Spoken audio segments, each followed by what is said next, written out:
Stephen Strange. Might I offer you some advice? Forget everything that you think you know.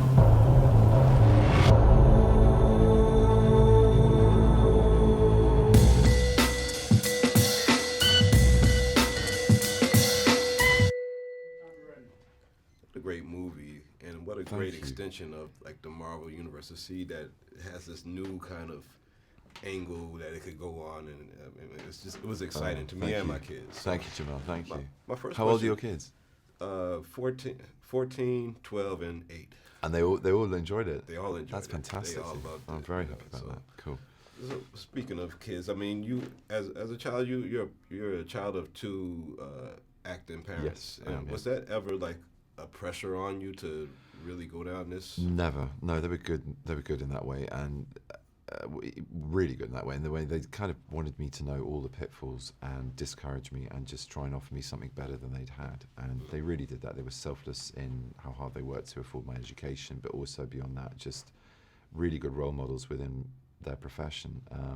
And if now that I am doing it, if I ever garner the same level of respect as they have with their peers, then I'm onto a good thing, and that's down to them, because they really, their work ethic, their camaraderie, and how they applied themselves, and how they got through the lean periods, of which there were many, how they got through the feasts, of which there were some, and it's so peripatetic. You're moving around all the time. I saw all of those things and how that affected us as a family and lifestyle and all the rest of it. So I'm lucky, very, very lucky, that I've got very much to do with them and the leg up that they gave me, into a position in this industry that means I have the privilege of being able to concentrate on family as much as work now, and that's a great thing, and them being part of that family. And so yeah, I would say it was a huge deal, and it continues to be, and one of the motivating factors for me to get out of bed in the morning and just try and do a good day's work is to make them proud. So well, I'm sure they're proud, and as a real life Avenger, I think your superpower is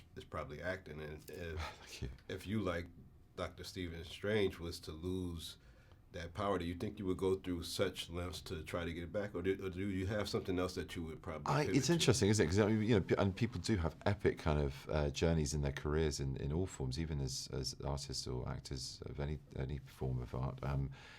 I think, I probably would try and trace back to something of what I used to be good at or was good at, and then, to be honest, there's lots of other things I'd like to try though. Yeah. I might get deviated onto, I don't know, becoming a whitewater rafting guide in Nepal, or just going off and painting, or just living some monastic life out of the limelight and being with my family, or there's a ton of stuff I want to try. I heard you're pretty talented at oil painting, so. Thank you. I don't know who said that, but I'm very flattered. I haven't done oils for a while, but I do try and get the sketchbook out. I try and bring it with me wherever I go, because it goes rusty so quickly. So, yeah, if the acting failed, I'd definitely go in that direction as well. I spent my last dollar getting here. One way ticket, and you're talking to me about healing through belief. You're a man looking at the world through a keyhole, and you've spent your whole life trying to widen that keyhole, to see more, to know more. And now, on hearing that it can be widened in ways you can't imagine, you reject the possibility. No, I reject it because I do not believe in fairy tales about chakras or energy or the power of belief. There is no such thing as spirit. We are made of matter and nothing more. You're just another tiny, momentary speck within an indifferent universe. You think too little of yourself. Oh, you think you see through me, do you? Well, you don't.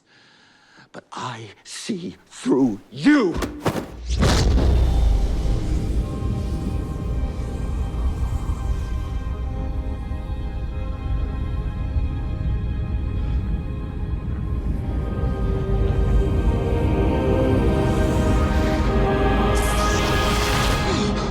To me.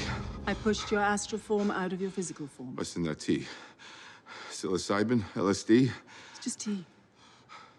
With a little honey. I know you traveled to Kathmandu to film part of this. It was amazing. And this is not your first time traveling to Tibetan monastery. Yeah.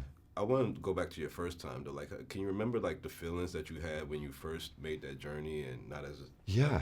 I mean, a little bit like him when he arrives at Karmataj. That door closes for the first time after he gets his Wi-Fi code.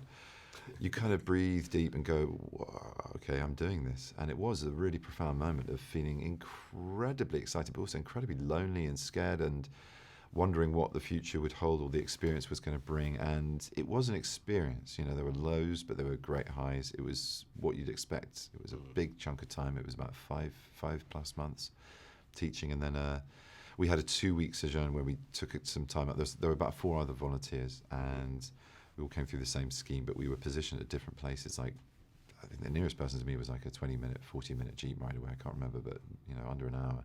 But still, that's a long. You're on your own. You're not. You can't just kind of knock on the room next door. And we got together, went on this journey together, and got lost on a mountain, and just had this sort of crazy experiences where a lot of that stuff kicked back in, especially when we went to Kathmandu.